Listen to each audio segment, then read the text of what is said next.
We have a good number of RSVPs, so we definitely want to make sure that as many people as possible get a chance to get in before we get the program started. So give us just another 10, 15 seconds.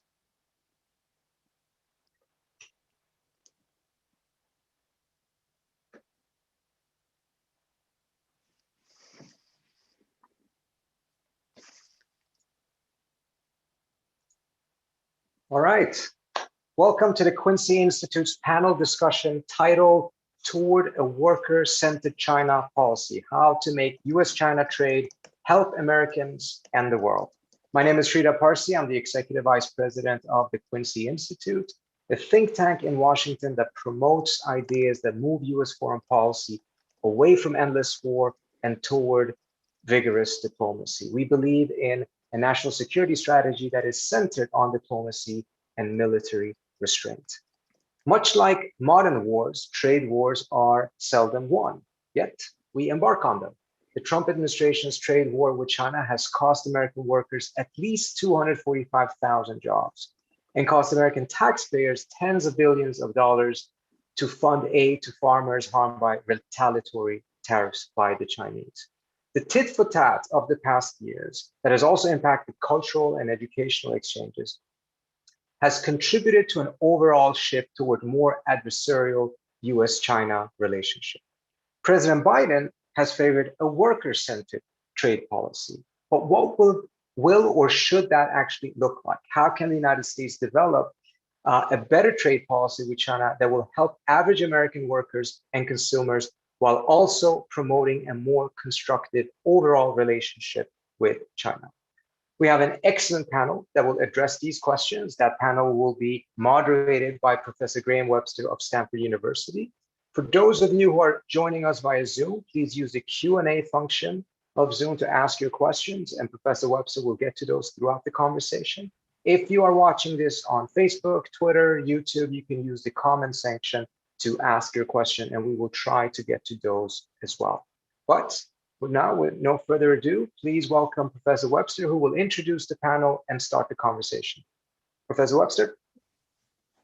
Hi, well, thanks so much for inviting me to moderate this panel. I'm looking forward to learning a lot. Thanks also for the promotion you gave me there. I'm not a professor, I'm a research scholar, and I lead the DigiChina project at Stanford, but I appreciate the warm welcome. I'm going to introduce the panelists, and then we'll have a conversation among us with some framing questions, and then we will go to the questions from the audience, from everybody who's out there. I see a few longtime colleagues in the attendees list, and welcome to all those folks that we know and that we don't. So just briefly to introduce the panelists, Anna Ashton is Vice President of Government Affairs at the U.S. China Business Council. And she began her career as an intelligence officer at the Department of Defense and has worked as an economic and trade analyst at the U.S. China Economic and Security Review Commission. She was doing that while pursuing a JD at Georgetown, and as a native of Boulder, Colorado, I'll mention that she has her MA in East Asian Languages and Civilizations from CU Boulder. Go Buffs. Next, we have Jake Werner. He's a postdoctoral Global China Research Fellow at the Boston University Global Development Policy Center. He has his PhD in history from the University of Chicago, and he's a co-founder of Justice is Global, whose writing has appeared in Foreign Policy, The Nation, Made in China, and elsewhere. Last but not least, we have Quincy's own Rachel Esplin Odell, the research fellow in the East Asia program at the Quincy Institute. She was previously an international security fellow at the Belfer Center at Harvard Kennedy School, and has her PhD in political science from MIT. So this is a great panel. We have, it's quite a day also to discuss this, because President Biden's nominee for U.S. Trade Representative, Catherine Tai, today had the beginning of her confirmation hearings, and a lot of what we discussed when it comes to USTR is about China. We know the trade relationship has been a major story just the last few years, and going back even before the Trump administration, there was there were a lot of questions about what should happen in the U.S.-China economic and trade relationship. So we're going to begin looking a little bit at where we are now, and then move into some of the issues. And I look forward to your questions in the Q&A feature. But why don't we start with Jake? Can you give us a little background on how the U.S.-China economic relationship has developed recently? It's facing some of the most open conflict that we've seen in decades. And how did this come about? Thanks, Graham. Thanks also to Rachel for organizing the panel, and to the Quincy Institute for hosting it. Yeah, this is a really essential question. It's one that I think has not been given enough space in the DC debate about China policy. People, I think, I'm afraid, are sort of responding to immediate developments in a way that could sort of snowball us in the wrong direction, rather than doing a careful analysis of the larger framework that is producing these problems. And so I think this is really crucial to figure out. And just to try to visualize this with an analogy, we can think of the US and China as two roommates who they live together. Previously they got along really well because they were living lives that were highly complementary. So one works at home during the day and likes to go out at night. The other has a 9-to-5 job and is away during the day, but likes to come home and relax in the evening. So the two have just perfectly harmonized sort of pluses and minuses that work together. But then let's say something happens. Let's say for some reason, the one who has a 9-to-5 job loses the job and it now finds themselves at home all the time. The one that used to like to go out at night can't go out at night for some reason. Maybe there's a pandemic or something. But anyway, suddenly that complementarity just shatters. And now they're faced with each other all the time in their space, and they're going to start blaming each other unless they think about the larger framework that is that has torn apart that complementarity and is now causing them to annoy the hell out of each other all the time. So I think there's something similar going on in the US-China relationship. It's not that one side or the other became suddenly more threatening or suddenly more intolerable to the other. It's rather that the entire framework really shifted. It was a gradual process, but it really started shifting after 2008.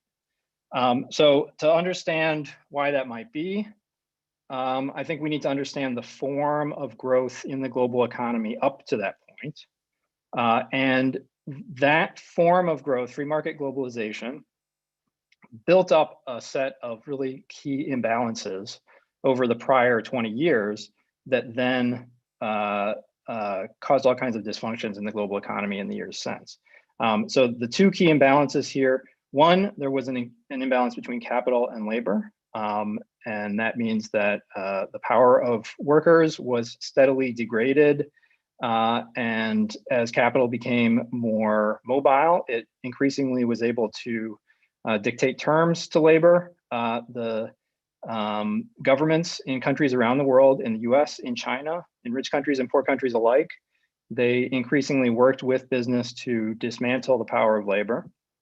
And that led to not only to degradation of working conditions for most workers in the global economy, but it also led to problems with consumer demand, because wages were broadly stagnant, and the global economy increasingly relied on the growth of debt in order to supply consumer demand. That engine of growth really fell apart after 2008. The debt bubbles that built up in the US economy, but in countries around the world, they collapsed, and the growth through debt didn't return as strongly as before. Although China was an exception, China's debt grew extraordinarily quickly after 2008. So this is the first imbalance, the one between capital and labor. The second imbalance that built up leading into 2008 was that between the global north and the global south. So the developed countries and developing countries. There was only one real exception, and that was China. China achieved a developmental breakthrough that allowed it to move up ranks. For most countries, as they were integrated into a single global economy whose rules were written by the global north, that put distinct limits on the extent of their development. And that in turn caused problems of legitimacy with many governments in the global South, but it also caused economic problems because, again, consumer demand did not increase alongside the increase in productivity in the global economy. And that meant that although markets were expanding, they weren't expanding fast enough in order to absorb all the new production that globalization was generating. So we have, after 2008, we have these imbalances that then can't be papered over by debt in the same way that they were before. And that leads to increasing economic problems and increasing competition between great powers. We see the economic problems in the deflationary overcapacity that has been a serious problem ever since 2008. A lot of people in the United States blame China for this because of the success of its industrial policy. But we really have to see overcapacity as a problem of the global economy not producing enough consumer demand to absorb all of the production in the economy. There are billions of people who would be happy to consume the goods that the global economy is producing and can't find outlets for. The problem is that their wages are not high enough. And then second, the other consequence coming out of 2008 is that China's export-led growth strategy had to be significantly modified because the rich countries were no longer growing so fast and they were the main export market. And as a result, China accelerated its industrial policy. So coming out of this, what we see is that the rich countries, and particularly the United States, feel increasingly that growth in our own countries is fragile and under threat. The Chinese government feels great anxiety itself about the growth of debt in its economy and is increasingly assertive about being able to enter high value sectors. And then these two are running up against each other. So here are the two roommates sort of flailing against each other without thinking about this larger context. And I think if we want to resolve this problem without heading into some sort of disaster between the two most important countries in the world, that we need to analyze this larger situation and address it at that level rather than just trying to lash out against the roommate that we don't like. Yeah, well, thanks for that. It's it's striking that we don't have the option of moving out of the apartment. In this case, we are stuck on Earth with one another. And I think some of the structural trends, in your view, translate into the politics that we've seen feeding into the Trump administration's trade and economic war with China, as well as the politics supporting something like a worker-centered trade policy. So why don't we turn to Anna Ashton, specifically, and you've been working for years now at the intersection of U.S. and Chinese business. What have been the consequences over the last few years of the U.S.-China trade and economic war for both businesses and workers? And what does it mean kind of on the ground in local and state politics? How does all this structural stuff play out? Sure. So thanks, Graham. The Trump administration really from the get-go was focused on correcting the bilateral trade imbalance and took a fundamentally punitive approach to trying to make it harder for China to compete unfairly. We all watched that translate to tariffs becoming a key tool of the administration's toolkit and us quickly finding ourselves in an escalating trade war. So by late 2019, we had tariffs from 15 to 25% on more than $370 billion worth of imports from China, and the average tariff rate on those imports had gone from 3.1% to 21%. And China reciprocated, and tariffs on US goods entering China went from an average of 8% to almost 21%. So despite the United States finalizing a phase one trade agreement last February, most of these tariffs are actually still in place, still hurting importers and exporters in the U.S.-China commercial relationship, and the effective tariff rate remains at a multi-decade high. To make matters worse, the 301 exclusion process largely lapsed at the end of 2020. So right now, businesses are really struggling to try to cope with these ongoing tariffs. Despite what may have been good intentions here with the tariffs, the evidence so far it suggests that the tariffs of the Trump era have had a demonstrably negative impact on American employment. Numerous academic studies and industry studies have found that the trade war lowered US GDP it lowered welfare, it lowered employment. Some jobs may have been created, but many more have been lost as a result. However, these impacts of the trade war, sometimes they're deceptive because of the fact that the associated loss of US jobs has not been evenly felt across the country. Many Americans may not realize the extent to which, for instance, exports to China actually support the jobs and livelihoods of hundreds of Americans. The most recently available data we have shows that exports to China support more than 10,000 jobs in at least 30 states and over 1,000 jobs in all but one state. And states that rely heavily on commodity production and manufacturing have been especially hard hit.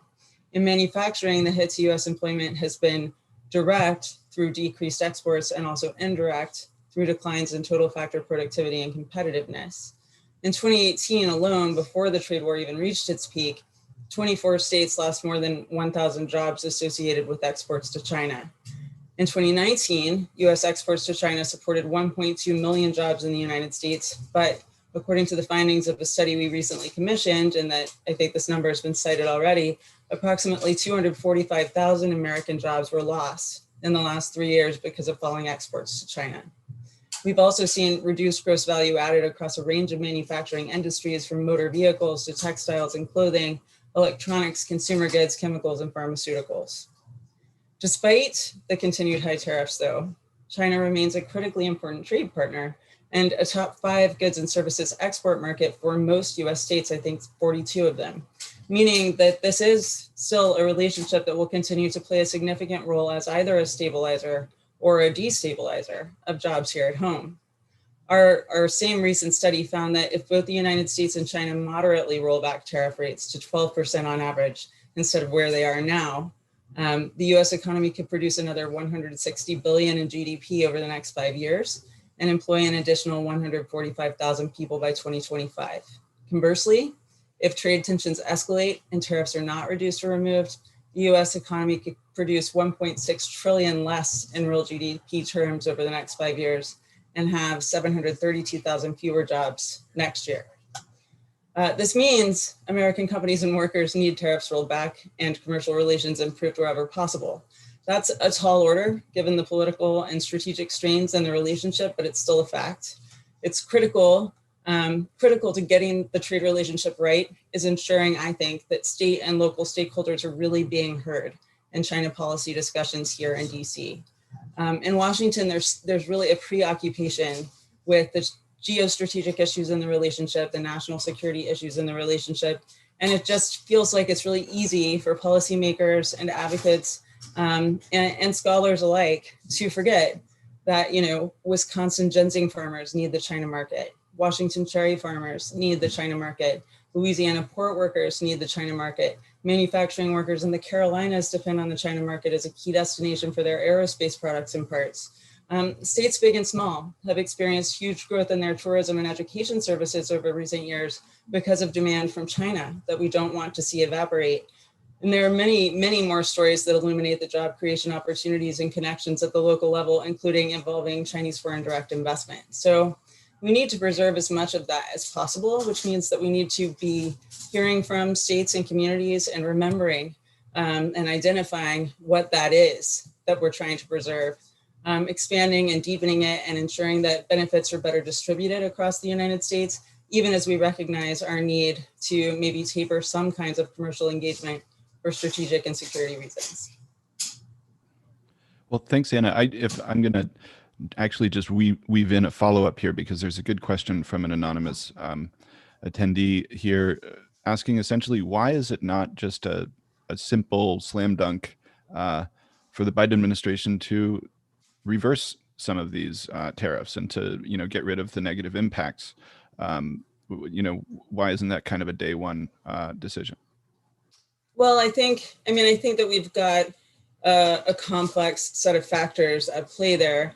But one of them is, now that we have these tariffs in place, it still remains the fact that the phase one negotiations, they made some progress on some fronts in the commercial relationship, but they didn't get to a lot of the meat of what Ambassador Lighthizer was aiming to address when it comes to tech transfer and better IP protection and enforcement and other things that it's important that we sort out and improve in the U.S.-China commercial relationship. And I think that the Biden administration is probably loath to give up the tariffs as a tool entirely without getting something for that. But I am hopeful that they will at least consider rolling back or reducing tariffs wherever possible, especially where we're talking about critical goods and major industries in the United States that are really suffering in the middle of what is already, for other reasons, a major economic downturn. Great. Well, you mentioned the phase one trade deal, and I want to turn to Rachel. And we've all watched this phase one trade deal get announced, and then sort of, the recent reports are that the Chinese side basically did not live up to a lot of its commitments. And of course, as Anna just said, it was a phase one. It was, in my opinion, a very kind of thin start. And the big structural issues remain. So whether the US kind of keeps tariff pressure on or not, Rachel, I mean, how should we think about the way that the major trade agreements are shaped these days? So we have the Trans-Pacific Partnership became the CPTPP, and now it exists without the US in it. There's RCEP, which includes a large number of Asian countries, and of course there's the updated NAFTA agreement. What's next? How does all this fit together? Yeah, thanks, Graham. And thanks to Jake and Anna for your comments so far. On the topic of trade agreements, I mean, while recognizing that the political climate has really changed for trade agreements, I think for many of the reasons that Anna already highlighted, or for the same sort of logics, trade agreements are still really important. And the reality is that, if we're not in them, they're proceeding without the United States. So, we are increasingly losing the benefits when we aren't engaged in those. We're losing the benefits of that expanding trade. And effectively, it disadvantages American companies and American workers. These trade agreements are a tool to improve market access for American exports in other countries, which is especially important in a lot of cases where the United States is a more open economy than a lot of the other economies we might be engaging with in a trade agreement. So we gain disproportionately in a lot of cases from engaging these trade agreements. And that, it also can be a vehicle for addressing issues like labor rights and environmental protections and intellectual property rights in our trade relations with other countries in a way that we, don't have leverage over outside the context of a trade agreement. And in addition, and sort of beyond these economic benefits, there's also general strategic benefits, which is what I spend a lot of my time working on. And in a recent report that we issued, the Quincy Institute issued, that I co-wrote with my colleagues Michael Swain and Jessica Lee, we call for the United States to rejoin we never officially finally joined, but to join the CPTPP, and to consider exploring joining RCEP as well. And the reason for this is because of the economic benefits that would be gained, but also because of some of these broader strategic benefits.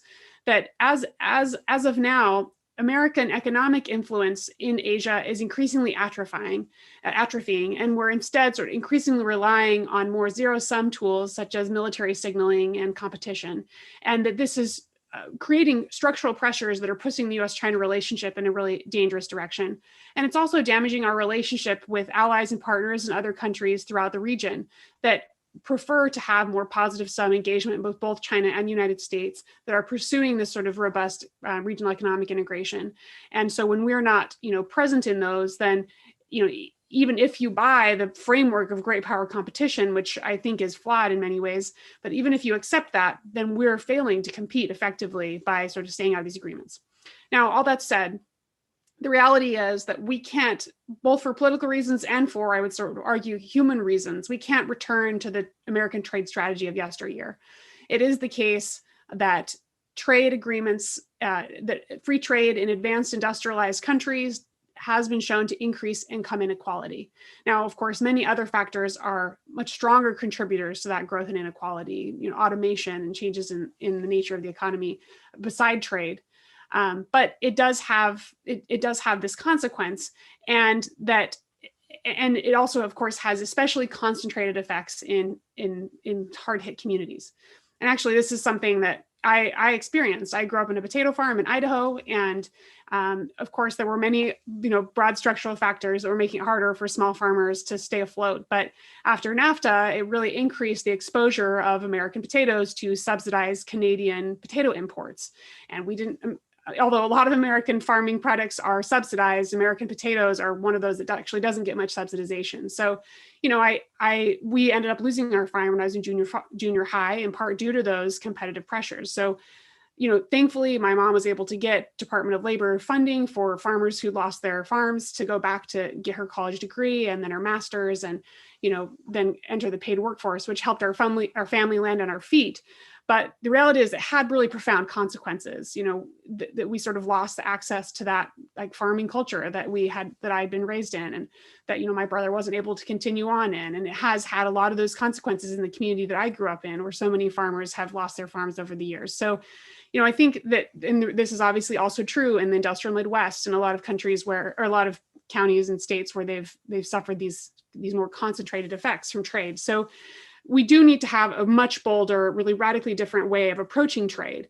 That, Chicago Council polling finds that Americans still value trade. They see the benefits of it, but they also see these negative consequences, which have particularly strong political effects in battleground states.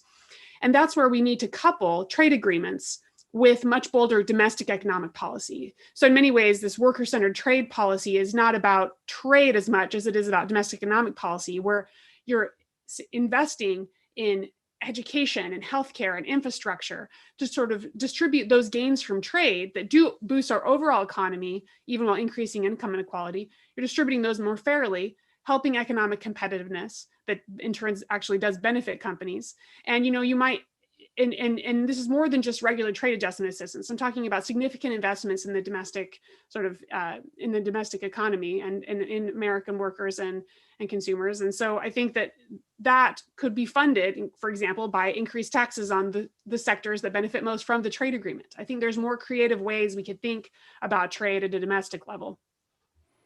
Yeah, I really appreciate that. I think so far we're having a discussion that recognizes that there are benefits and kind of immovable object features of a lot of the international system of trade and economics, while also recognizing that adjustments need to be made. And this is clearly something that it's one of the few widely held, across from Bernie Sanders and AOC to Trump and his supporters. There's a lot of unity in this country on those points right now. Yeah, and Graham, actually, I want to throw a question back to you, because you're sort of our resident expert on tech in this panel. And, one of the most difficult questions is around this intersection of national security and trade, and concerns about supply chain vulnerabilities, whether that, of course, there's been focus on medical supply chains, but also especially in the tech sphere, about the risks of Chinese technology companies operating in the United States or investing in the United States, as well as just, supply chain integration. And, what do you think the right balance is, or the new approaches that would enable us to deal with some of those concerns? Yeah, well, thanks. For putting me on the spot. For those who don't know who I am, I work on Chinese tech policy. I run this project called DigiChina at the Stanford Cyber Policy Center, and we study what China's up to in tech policy, and also try to put it in context for for people, decision makers and others trying to understand the situation in the English reading world. But I think this is actually a very tough question, because there's been a cartoonish debate a little bit over the last few years, for instance, over Huawei. Must Huawei be excluded completely from U.S. infrastructure? Maybe the company is so threatening to the U.S. security that it must be destroyed, some people sort of argue. And then others say, well, look, you can actually you can figure out the structure of your networks and mitigate certain security risks. And then there are ones that you can't mitigate. You wouldn't want to put potentially compromised gear in your most sensitive military and intelligence networks, et cetera, et cetera. But I think what this fits into is something that this panel has been centering on, which is there's a big structural shift in the last decade or two between the US and China and the rest of the world, where our dependence on digital technologies and connectivity has grown so high and the supply chains are so intricate that it creates vulnerabilities of two basic forms. One is if you rely on something on something in your supply chain that is made in a potential rival country, maybe they could insert vulnerabilities to either sabotage or spy on your operations or your society. And the other is if there's another country that you come into conflict with, they may be able to disrupt your access to crucial components. And we see the US deploying that type of leverage against Huawei and ZTE and other targets of Xinjiang human rights related sanctions, where all of the policies can be debated one by one on whether they're legitimate, but both countries have a very legitimate recognition now that there's a vulnerability in mutual reliance. So I argue for a balance. I don't think that it's realistic or a good idea to cut ourselves off from one another. For one thing, there are positive innovation possibilities of continuing to work together. In my view, the U.S. policies and Chinese policies that have made it harder to do science and technological innovation together over the last few years have been highly disruptive. But it should be possible to find a degree of mutual independence where we're not concerned about our core capabilities and our core operations being held at bay by each other. So both China and the US would have national security and kind of economic security to an extent. And that would take some duplication of supply chains and some shifts of making sure that access is continued. But you don't have to cut off everything. And I think we were on a path in the Trump administration of cutting more or less everything off. And now nobody quite knows exactly how to strike the balance, but I'm glad we're having a discussion about striking a balance these days. So that's sort of my view on that. I have a couple more questions for the panelists. I would ask you to keep your responses to these brief, and then we are racking up a good set of questions in the Q&A, and I encourage you all to add your questions. I will be coming to them soon. But I guess going in the same order, turning back to Jake, we've been talking about the big structural issues. In your view, what does a worker-centered policy actually look like, both domestically and globally? It's a nice slogan. I don't think any U.S. trade representative or any president previously would have advertised their approach to trade as not being centered on American workers. But what does it actually mean? I mean, where should they get to if they can? It's a great question. I mean, I watched the confirmation hearings of Catherine Tai this morning, and it was quite notable the range of specific industries that senators raised. Everything from apples, Washington apples, to Louisiana shrimp, to hardwood exports, to dairy, to on and on and on. There were not that many senators that were interested in talking about workers, actually. They were primarily interested in talking about how they could help the businesses in their state. And that tells me that we have a long way to go before there is enough political power for labor to really assert itself and to gain the bargaining power in the workplace that it needs to start to overcome some of these really deep dysfunctions in the economy, even the domestic economy. But I think that, I would just really emphasize that it doesn't get fixed in the American economy without figuring out how to make the global economy fit in with that. The direction that the Biden administration seems to be going is a fairly nationalist direction, which I'm quite dismayed about, because I think there's an opportunity here to talk about how we can address those imbalances that I cited. How can we change? How can we rebalance the imbalance between capital and labor at the global level? And how can we rebalance that between the rich countries and the poor countries? And we don't have time here to get into the specifics. Each of these are very complex questions. But I do want to suggest a report on trade policy that some of my colleagues at the Global Development Policy Center at Boston University put out last year during the campaign, called How Trade Policy Failed U.S. Workers and How to Fix It. There's a lot of really useful policy ideas in there about how labor standards could be incorporated into trade policies.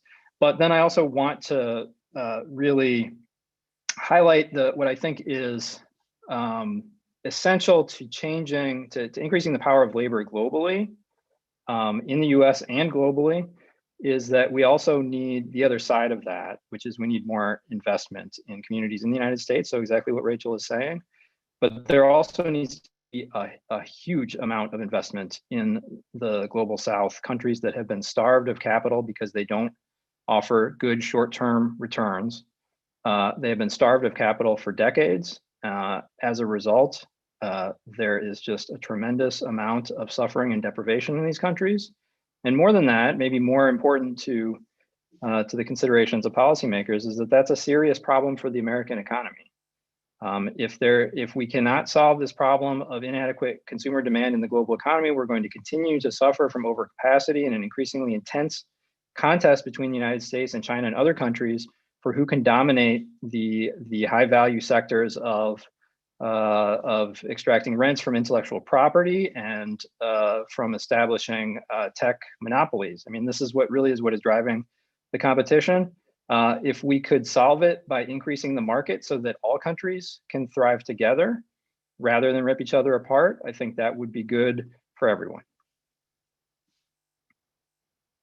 Well, thanks, Jake. You know, we've been talking about the the kind of economic structural issues throughout, but there's another set of issues that are top of mind for a lot of us in U.S.-China relations and in questions about our economic interactions, and that is the atrocities in Xinjiang against Uyghurs and other Muslims that the U.S. government has designated as genocide, and others call crimes against humanity. One way or the other, it offends the conscience of a great many people, and that includes business people. And yet there is a sort of market and just status quo situation where, of course, the United States and China do a heck of a lot of business together at a time when some people are calling for, wide-scale, wide-ranging boycotts of China, of the Olympics, of other things, and certainly for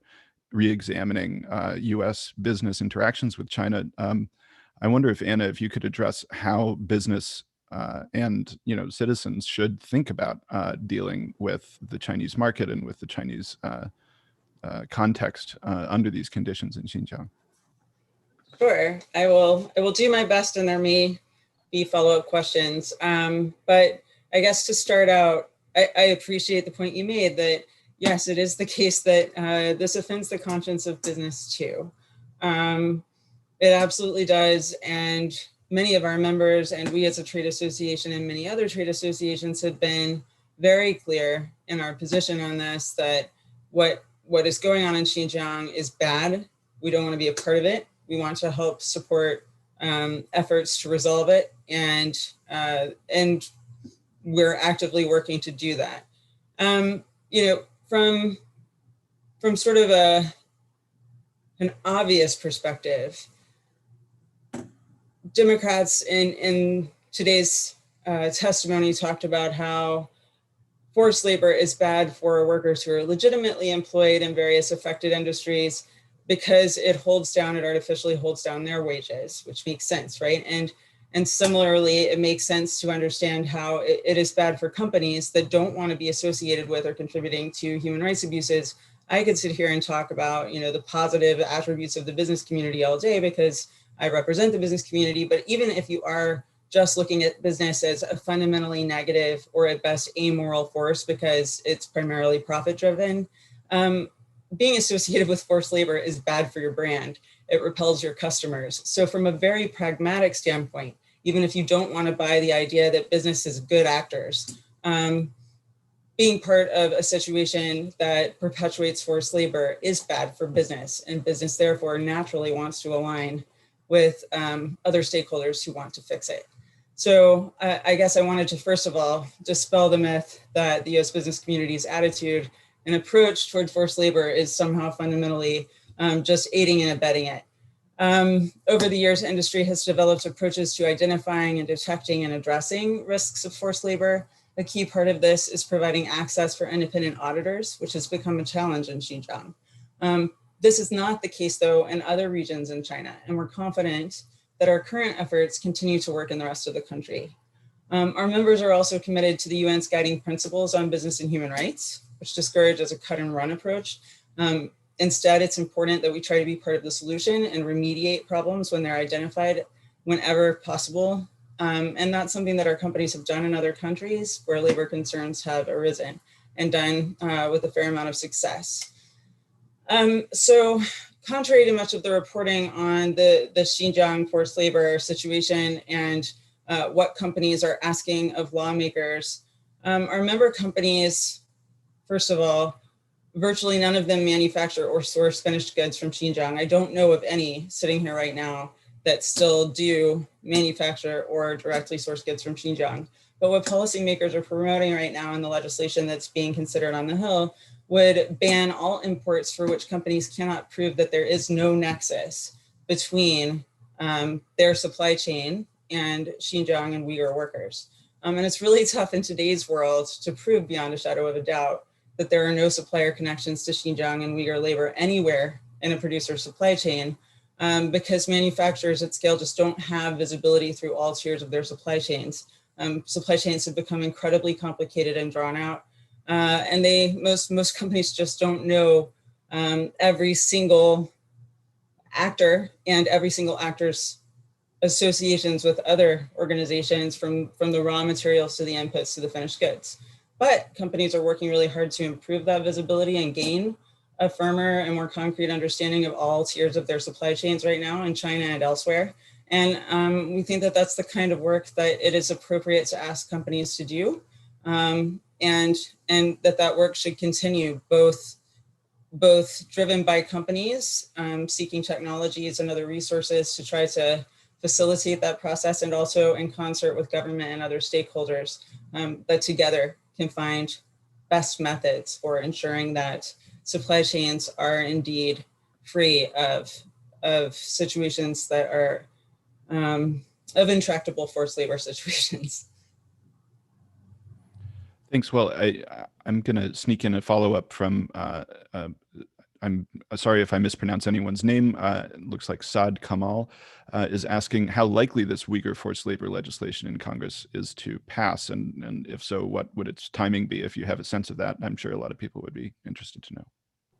Sure. Well, so I think it's very likely that we're going to see legislation pass. I think the business community has been expecting that for some time now. There was huge support for the 116th Congress version of the Uyghur Forced Labor Prevention Act last year. In the House, I think only 3 people voted against it.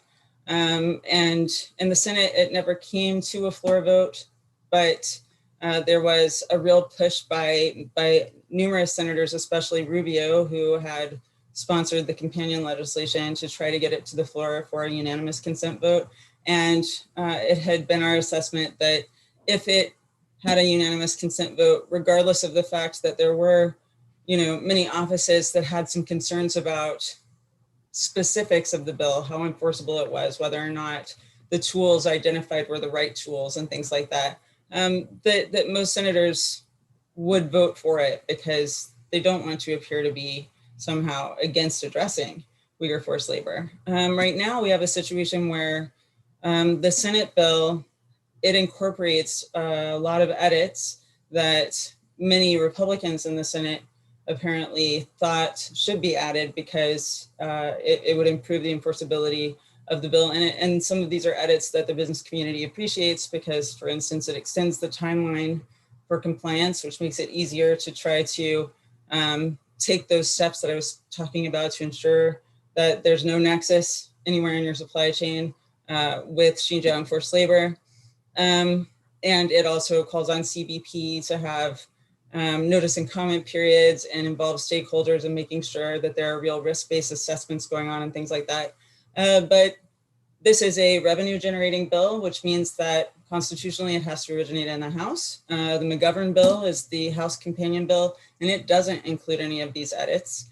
We see a lot of Democrats in the Senate have signed on to the Rubio legislation, but that could be just a signaling of their support for a measure to address Uyghur forced labor And it might be the case that the McGovern bill could reach the Senate relatively unchanged without these edits that the industry wanted, and still pass with strong bipartisan support. You know, we could see that happen in weeks, or we could see it happen in months, but I think that we are likely to see some version of it pass this year. Great. Well, thanks so much for that. It sounds like Congress is being Congress, but there does seem to be a lot of support for something in that category coming up. You know, the second part of that audience question was about whether the you know, targeted sanctions on Xinjiang affect the solar panel supply chain. As the last question from me, and I'm going to be weaving in the rest of them soon. Rachel, do you have a view on how trade policy could be both worker-centered and climate-centered? I mean, among the top priorities for the Biden administration, certainly a top priority that I would cheer for, and anyone who's been on a call or a panel with me in the last couple of years has heard some form of the climate alarm being raised, you know, one way or the other. I hope we can avoid the U.S. and China being at odds in such ways that make it harder for us to adapt and prevent the worst effects of climate change. But what would be a good move there? Yeah, this is really important, and I think that, you know, this is very much the case that we can have a trade policy that's simultaneously worker-centered and climate-centered.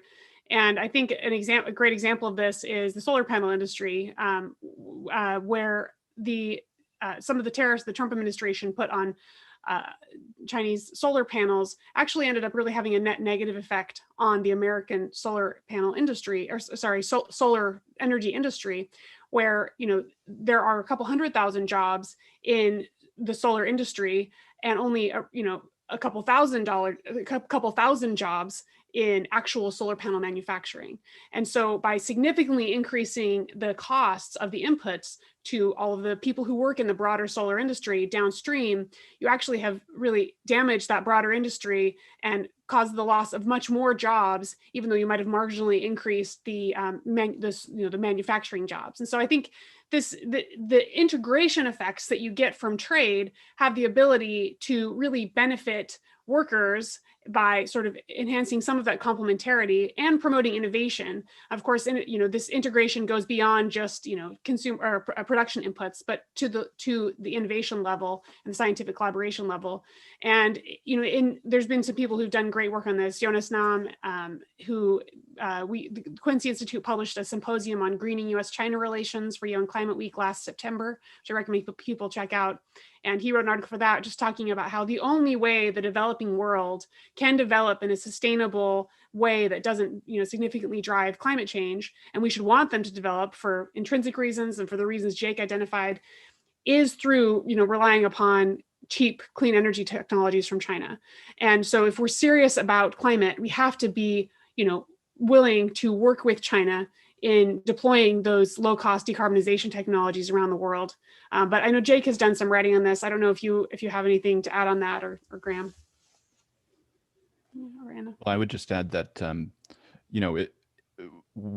so far we've talked about several ways in which there need to be some compensations and some moving around of resources to deal with, the downsides that come with some of the other upsides. And certainly, if you're looking out for workers and other people who are, subject to these big decisions, that's also true with climate. We know that climate effects are not equally distributed. Unless Jake wants to pipe up, there's a great question here, especially for those of you who explicitly favor a path to joining the CPTPP for the U.S. From, again, I may mispronounce your name, if so I apologize, Joseph Clarici says that one of the major left criticisms of the TPP was the role of mechanisms like ISDS, and this is investor-state dispute settlement, in which an international business entity can take up, can try to essentially, I'm mangling it because I haven't thought about this for a year or so, but they can set aside national laws. And the classic example was something like, a nation state wants to put scary labels on tobacco products, and this would undermine the business interests of the tobacco companies, and they could take this up outside of that state's democratic governance. How would the U.S. address those concerns about eroding sovereignty or about overly empowering corporate entities in contradiction to local governments? Is that something that we just swallow, or are there offsets to that type of risk that folks who favor TPP accession would favor? I'll just briefly comment on this. My understanding of the CPTPP, the follow-on TPP that's actually gone into effect, there were some modifications to it, after the United States pulled out, regarding intellectual property provisions and to some extent regarding investor-state dispute settlement. It retains those provisions, but it weakened them regarding like financial services, I think. So, it's actually, and of course, the USMCA, the Mexico-Canada agreement, the renegotiated NAFTA, also dropped some of those provisions. And so I think that the United States domestic preferences have shifted for some of the reasons the questioner identified, at the same time that the structure of the TPP itself has shifted. So I think there's potential to maybe move in that different direction on investor-state dispute settlement in a way that could actually serve the way that America's shifting preferences have evolved. But if others have thoughts on that,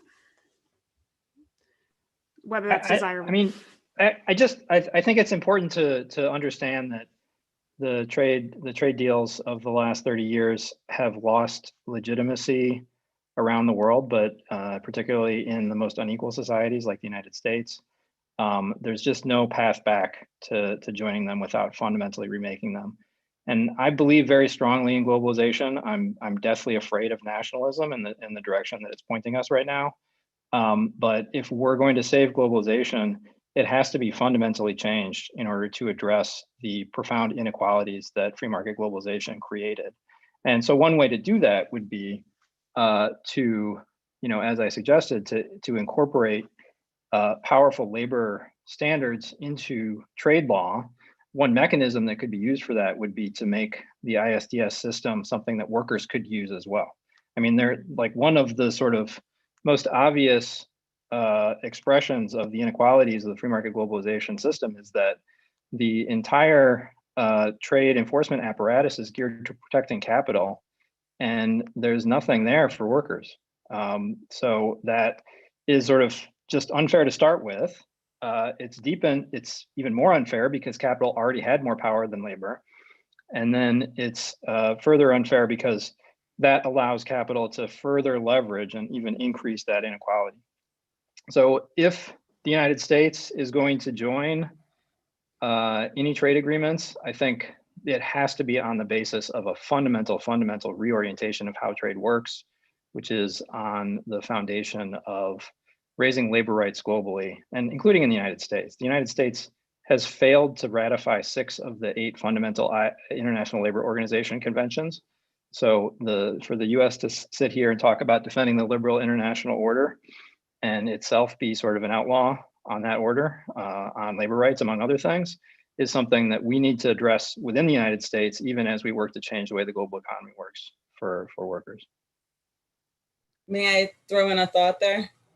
Sure, and then I'm going to turn a question to everyone. There's 2 questions I'm going to combine, and that'll run us right out of time, I think. Okay, I'll be fast. I just wanted to add that I think that this whole notion that Jake is promoting of thinking about labor issues, worker issues more holistically, globally, rather than nationally, is also something that would be good for business in the long term. And just one example of how this wasn't done in the past and has created problems now is China's dominance over supplies of rare earth minerals globally. We used to mine and process rare earth minerals here in the United States, and we did plenty of it. But then we decided that we wanted to improve our environmental regulations and that it was too costly to continue those operations here in California and other states. So we exported that pollution to China. And now we're wringing our hands about the fact that we don't have domestic rare earth mining and production. We could have thought of that decades ago, and also had more meaningful environmental policies by ensuring that that kind of pollution wasn't just exported along with the industry. So we're almost out of time. I'm just going to go through a little bit of the questions here, and then I'm going to have a yes/no question for everyone. But during this discussion, I think we've had we're gelling on something, and we have questions from both Doug Paul and Andy Rothman that are very similar. And Doug writes that it sounds to me like trade policy can promote extraction of wealth from commerce, but preventing or countering harm to existing workers and industries requires supplemental parentheses non-negotiated policies at a domestic level. Is that wrong? And I think no one here would say that that's wrong. And similarly, Andy writes, does it make sense to incorporate these labor issues into trade agreements, or should these domestic issues be dealt with via domestic policy instead? I think everyone here is saying that you've got to do both at both levels. So the very last, if I'm under strict instructions to end now, but I think the last question that I'll read out is from Jack Friedlander, who asks, would the Biden initiative to develop critical supply chains in the US help increase wages of workers, thus being worker-centered? Which, we'll have to see the details, but that's another way of getting at the question of how trade and broader economic policy have to work together to be actually worker-centered, or to frankly accomplish anything on climate or the other priorities. But with that, I'm under orders to close. Thank you all so much. I'm handing it back to Trita Parsi, and this has been great. Thank you so much, Graham. I'm sorry that I have to be the bad guy always, but it is what it is. And thank you so much to Anna, Rachel, and Jake for a fantastic and very illuminating conversation. We have more webinars coming up, but not anyone that are ready to be announced yet. So that makes it all the more important for everyone who is not already on our mailing list to go to quincyinst.org, sign up for our newsletter. That way you will get notification of all of our webinars, as well as our other publications, and you can be completely informed about what we are up to and get more engaged with our work. Thank you again to everyone who's been watching and participating in the conversation. Thank you to Graham and to all the panelists, and hope to see you all soon again. Thank you. Thanks so much, guys. That was